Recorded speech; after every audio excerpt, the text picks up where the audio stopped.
Nasib apes menimpa owner atau pemilik dari usaha BB Kelinci, Nabila O'Brien. Dari statusnya dia sebagai korban pencurian dari makanan di restonya hingga ditagih dengan uang kompensasi sekitar 1 miliar dan berakhir pada status dirinya menjadi seorang tersangka.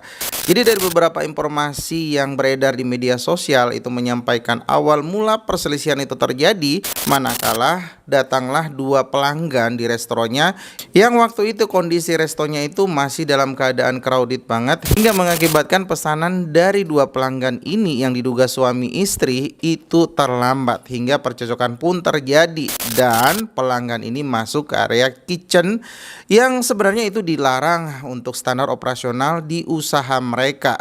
Bahkan dari beberapa informasi yang beredar pula, pelanggan itu sempat melantarkan kata-kata yang keras kepada petugas dapurnya hingga pada akhirnya pelanggan pun ini kesal dan meninggalkan resto tersebut dengan tidak membayar pesanan mereka. Akhirnya si pemilik resto ini mengambil tindakan untuk melaporkan kejadian tersebut ke polsek setempat. Di hasil laporan tersebut itu ditindaklanjuti dan yang kedua dari pasangan suami istri pun ini ditetapkan sebagai tersangka. Namun belum dilakukan yang namanya pemeriksaan lanjutan karena masih dilakukan penundaan oleh kuasa hukum mereka. Nah, di kesempatan berbeda, ternyata si Nabila ini itu dilaporkan juga oleh kedua pelaku ini tadi ke Bareskrim Polri. Jadi di dua tempat atau di dua kepolisian yang berbeda. Satunya di Polsek dan yang satunya lagi itu di Bareskrim.